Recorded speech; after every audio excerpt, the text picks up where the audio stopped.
Right, so let's look at the group and sort of the longer term implications about Barcelona. You said Europa League. All right, let's wait and see. Well, no, there's a risk. There's definitely a risk, right? So Barcelona host Inter next Wednesday. Yeah. And obviously it's pretty obvious, right? If Barcelona, and I'm sort of going to role play here, but if Barcelona win that game, and we expect Bayern to beat Victoria Pilsen away at this stage as well, then it's going to be Bayern 12 points out of the equation, and then it's Barcelona and Inter on 6 points. That's right. And so then, unless Barcelona beat Inter by a wide margin, then it comes down to results in the final two games. Yeah. So then that Bayern-Barcelona game becomes really big, and that's going to be match day 5. Yeah.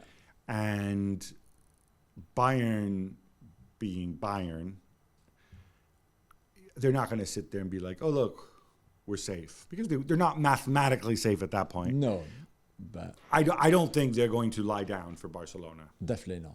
That's for sure. I do, however, think that in match day 6, if Bayern get a point against Barcelona, which is entirely possible, match day 6, I wouldn't be surprised if we see a whole load of Choupo-Moting and like I'm trying to think of Stanisic and Stanisic. and all If those we see guys. all those dudes, and you know what? It's fair enough because this crazy season, this crazy thing, they will have had the. Well, I guess they had the Classicer before that, but still, like, it makes a lot of sense. And these games, that has to be the risk of Barcelona. You have to treat this Inter game. It's not just the Inter game. You have to look past that to that Bayern game. You need a point against Bayern, I think. Yeah, you might need more, even if you don't beat Inter next week. Let's not forget the Classico comes 4 days after that game against Inter at the Camp Nou as well. And I don't want to. I'm not trolling Barcelona fans here or anything, but this is a big reminder of the Benfica game of last season in the group stage where they had to win as well at the Camp Nou at home. And Xavi and his teams could not do it, and I think the pressure would be massive. You expect a reaction anyway. They can't play as bad as they did on Tuesday again, being in front of 90,000 of their fans. But what if Koeman comes back? If what? What if Koeman comes back? You said they can't possibly play as bad as they did. Well, yeah, but like not now with Xavi and this team. No, I don't think so. So he's got a week. Inter are going to play exactly the same, and I don't know if Brozovic will be back. I don't know exactly if anyone can come back, but Inzaghi may well keep the same starting 11. And you know that I think that would be a mistake.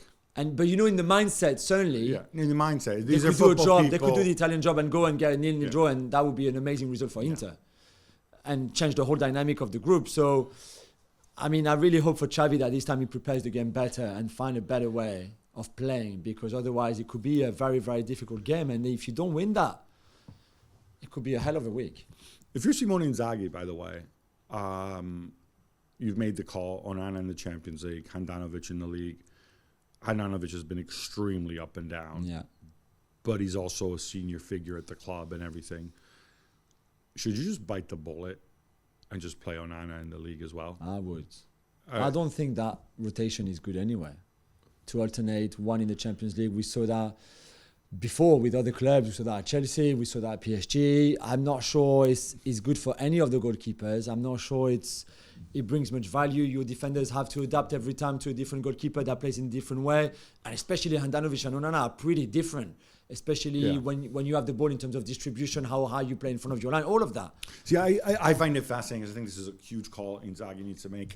For me, based on ability, I would go Onana, but I would have gone Onana from day one of the season. Yeah. However, this is a veteran dressing room. Handanovic has been there a long time. True. You need to evaluate how things go. If you drop Handanovic and Onana has a howler, then it could cost you your job. But it's interesting. It's one of those things that that kind of adds a whole layer to the decision-making process. Well, thank you very much for watching ESPN on YouTube. For more sports highlights and analysis, be sure to download the ESPN app. And for live streaming, premium content, and let's not forget as well, ESPN FC 7 days a week. Subscribe to ESPN+.